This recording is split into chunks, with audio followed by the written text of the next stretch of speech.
હું છું આત્મા પરમાત્મા, હું તો આનંદનું ધામ,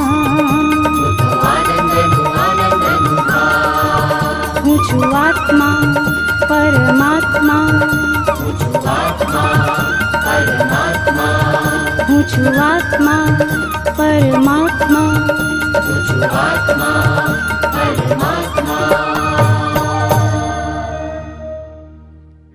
પોતાના વિચારના બળે કરી સત્સંગ સત્શાસ્ત્રનો આધાર ન હોય તેવા પ્રસંગમાં આ જગત વ્યવહાર વિશેષ બળ કરે છે.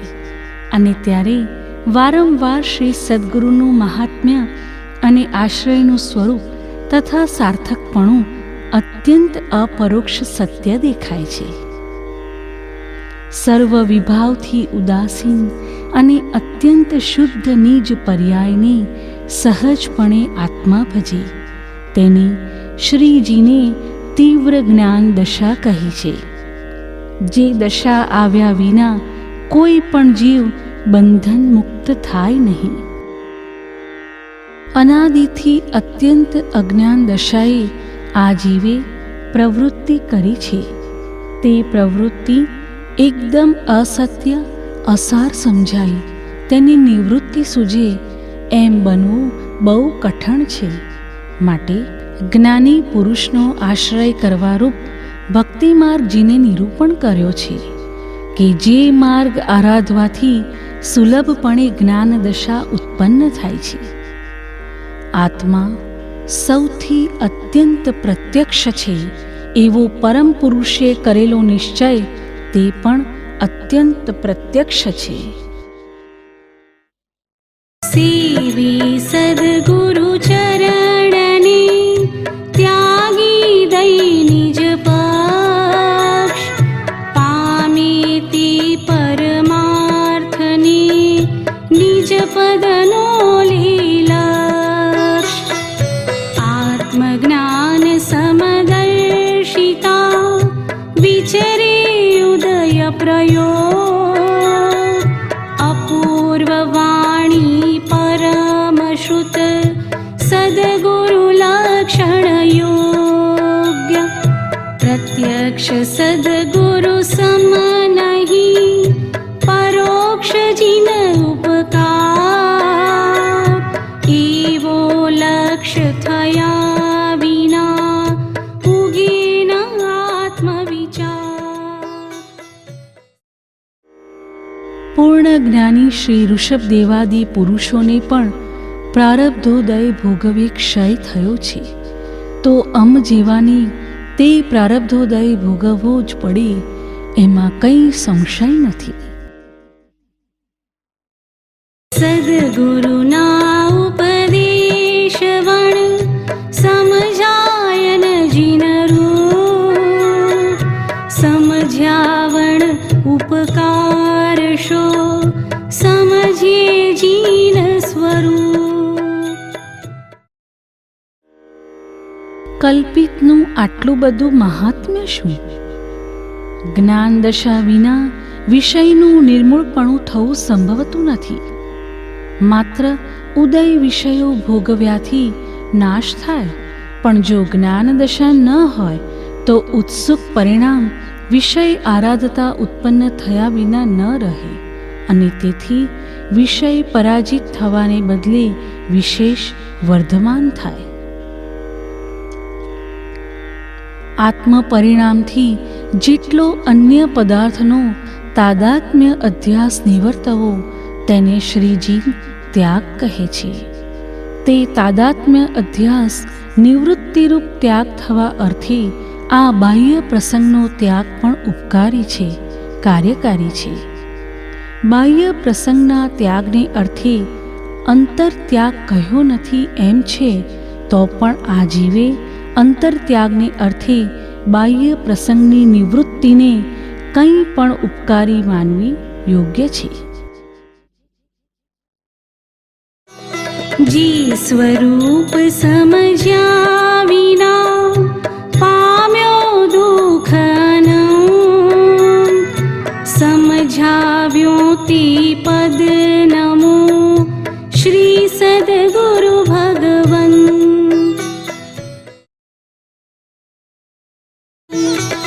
देह छता जेनी दशा वर्ते देहाती ते ज्ञानीना चरणमा हो वंदन अगणी हो वंदन अगणी हो वंदन अगणी। આત્મ ઐશ્વર્ય પાસે અષ્ટમહાસિદ્ધિ આદિ એ સર્વ અલ્પ છે. જ્યાં આત્મસ્થિરતા છે ત્યાં સર્વ પ્રકારના સિદ્ધિ યોગ વસે છે. આત્મામાં જે સમર્થપણું છે તે સમર્થપણા પાસે એ સિદ્ધિ લબ્ધિનું કાંઈ પણ વિશેષપણું નથી. મિથ્યા દૃષ્ટિને વચમાં સાક્ષી એટલે કે જ્ઞાનરૂપી નથી. દેહ અને આત્મા બંને જુદા છે એવો જ્ઞાનીને ભેદ પડ્યો છે. જ્ઞાનીને વચમાં સાક્ષી છે. જડની ચૈતન્ય બંને દ્રવ્યનો સ્વભાવ ભિન્ન સુપ્રતીતપણે બંને જેને સમજાય છે.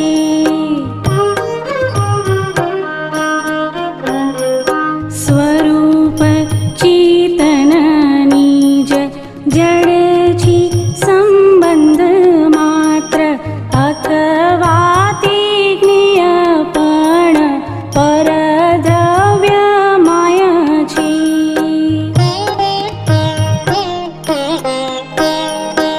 એવો અનુભવનો પ્રકાશ ઉલ્લાસિત થયો જડથી ઉદાસી તેને આત્મવૃત્તિ થાય છે.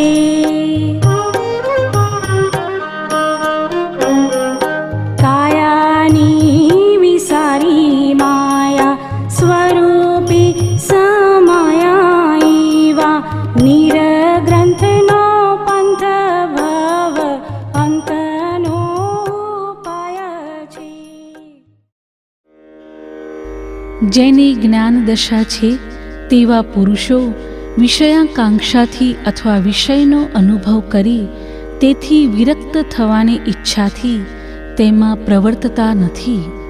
અને એમ જો પ્રવર્તવા જાય તો જ્ઞાનને પણ આવરણ આવવા યોગ્ય છે. માત્ર પ્રારબ્ધ સંબંધી ઉદય હોય એટલે છૂટી ન શકાય. તેથી જ જ્ઞાની પુરુષની ભોગ પ્રવૃત્તિ છે તે પણ પૂર્વ પશ્ચાત પશ્ચાતાપવાળી અને મંદમાં મંદ પરિણામ સંયુક્ત હોય છે. સહજ સ્વરૂપે જીવની સ્થિતિ થવી તેને શ્રી વિતરાગ મોક્ષ કહે છે. સહજ સ્વરૂપથી જીવ રહિત નથી, પણ તે સહજ સ્વરૂપનું માત્ર ભાન જીવને નથી. જે થવું તે જ સહજ સ્વરૂપે સ્થિતિ છે. સર્વ વિચારણાનું ફળ આત્માનું સહજ સ્વભાવે પરિણામ થવું એ જ છે. સંપૂર્ણ રાગ દ્વેષના ક્ષય વિના સંપૂર્ણ આત્મજ્ઞાન પ્રગટે નહીં. દેહ જીવ એક રૂપે ભાસે છે અજ્ઞાન વડે ક્રિયાની પ્રવૃત્તિ પણ તેથી તેમાં થાય છે.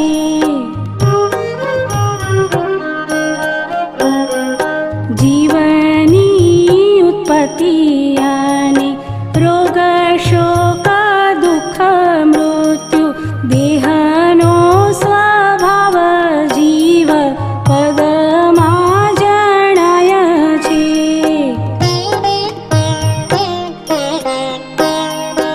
એવો જે અનાદિ એક રૂપનો મિથ્યાત્વ ભાવ જ્ઞાનીના વચન વડે દૂર થઈ જાય છે.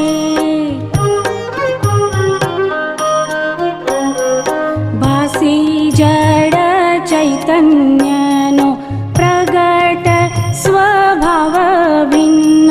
બંને દ્રવ્ય નિજ નિજ રૂપે સ્થિત થાય છે. બંને દ્રવ્ય નિજ નિજ રૂપે સ્થિત થાય છે. સંસાર પ્રસંગની સાવ નિવૃત્તિ અશક્ય થતી હોય તો પ્રસંગ સંક્ષેપ કરવો ઘટે અને ક્રમે કરીને સાવ નિવૃત્તિરૂપ પરિણામ આણવું ઘટે. એ મુમુક્ષુ પુરુષનો ભૂમિકા ધર્મ છે. સત્સંગ પણ જીવને ઘણીવાર પ્રાપ્ત થયા છતાં ફળવાન થયો નથી એમ શ્રી વિતરાગે કહ્યું છે. કેમ કે તે સત્સંગને ઓળખી આ જીવે તેને પરમ હિતકારી જાણ્યો નથી, પરમ સ્નેહે ઉપાસ્યો નથી અને પ્રાપ્ત પણ અપ્રાપ્ત ફળવાન થવા યોગ્ય સંજ્ઞાએ વિસર્જન કર્યો છે એમ કહ્યું છે. મિથ્યાગ્રહ, સ્વચ્છંદપણું, પ્રમાદ અને ઇન્દ્રિય વિષયથી ઉપેક્ષા ન કરી હોય તો જ સત્સંગ ફળવાન થાય નહીં, અથવા સત્સંગમાં એકનિષ્ઠા અપૂર્વ ભક્તિ આણી ન હોય તો ફળવાન થાય નહીં.